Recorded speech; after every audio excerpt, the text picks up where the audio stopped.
What do you do if you are unable to open some websites in Safari? First, launch the Settings application.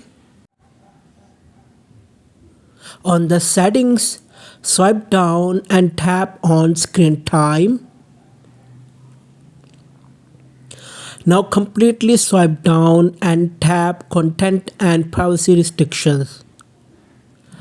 If the content and privacy restrictions are enabled, tap on App Store, Media, Web and Games.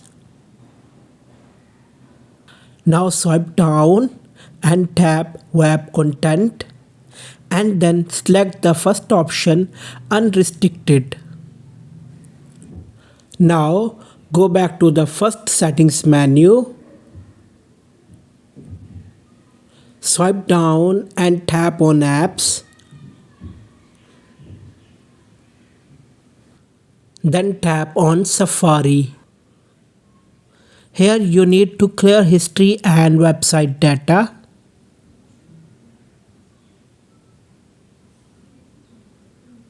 Select all history and tap on Clear History.